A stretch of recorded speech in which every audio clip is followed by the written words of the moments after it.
Community-driven development, why decentralization works. Welcome back to the BuildCoin Podcast.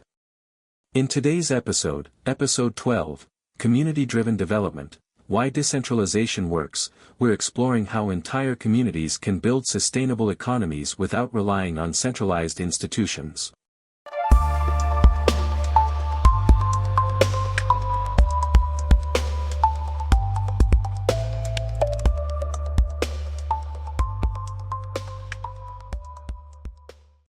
For centuries, decision-making and economic control have been concentrated in the hands of a few, whether it's governments, banks, or large corporations. This centralized power structure has created wealth inequality, inefficiency, and a lack of real participation from the people who actually live in these communities. But what happens when communities take control of their own development? What if economic decisions were made by the people, for the people, without interference from financial institutions or government regulations? That's exactly what we'll discuss today. The problem with centralized development. Traditional economic models rely on top-down decision-making. Governments allocate resources, banks approve funding, and corporations dictate how land, labor, and capital are used. While this might work in theory, in practice, it often leads to mismanagement, corruption, and policies that serve the interests of a select few rather than the broader community. Here's why centralized development fails. Resource allocation is inefficient and bureaucratic, delaying projects and stifling innovation. Government regulations favor big businesses over small, local enterprises. Economic policies often lead to gentrification, forcing out lower-income residents. People have little to no say in how their community is developed or structured. The problem with the current economic system. The financial and economic system we live in today was not designed with the majority in mind. It wasn't created by a single government or institution, but rather evolved over centuries in ways that primarily benefit those already in power. This doesn't mean that banks or businesses are the direct enemies of the people. Instead, they function within a structure that has never truly been reformed to address the actual needs of communities. It forces people to adapt to its limitations rather than evolving to serve them. Beyond inefficiency, this system has also fueled corruption.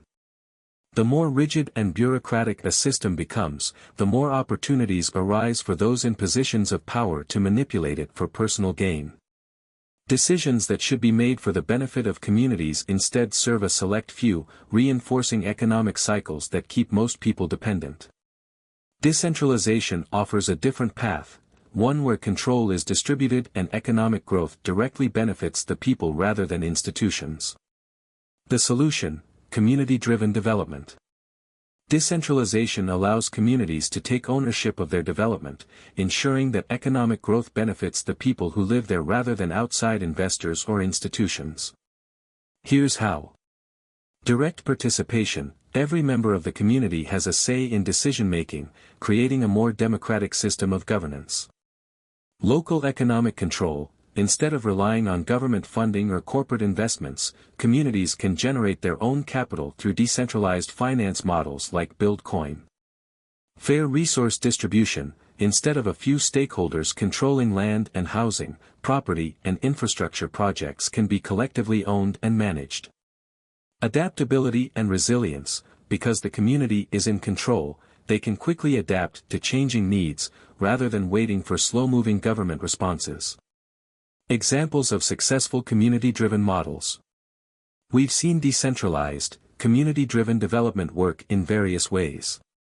Cooperative housing: communities where residents collectively own housing and make decisions together, rather than relying on landlords or real estate developers. Local currencies and decentralized finance: some communities have developed their own local currencies to keep wealth circulating among residents rather than flowing to big banks and multinational corporations. Sustainable resource management: decentralized energy grids, water distribution, and farming systems that are controlled by local stakeholders rather than distant policymakers. How BuildCoin facilitates decentralized community growth. BuildCoin is designed to provide a financial infrastructure that supports self-sufficient, community-led economies. Instead of relying on traditional banking, communities can use BuildCoin to fund infrastructure, housing, and local businesses in a way that prioritizes sustainability and fairness. Tokenized ownership. Assets within the community can be represented by BuildCoin tokens, ensuring transparent and fair distribution. Smart contracts for governance. Instead of political bureaucracy, smart contracts can automatically execute fair decision-making processes based on community consensus. Communities, ensuring that growth and prosperity benefit everyone, not just a privileged few. In our next episode, we'll explore the future of decentralized housing, how to build without banks, diving into new ways to develop sustainable housing without mortgages or corporate investors. Subscribe and turn on notifications so you don't miss it.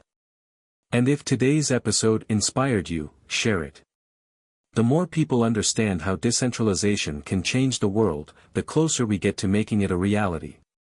Thanks for tuning in to the BuildCoin Podcast, where we're not just imagining better futures, we're building them. See you next time.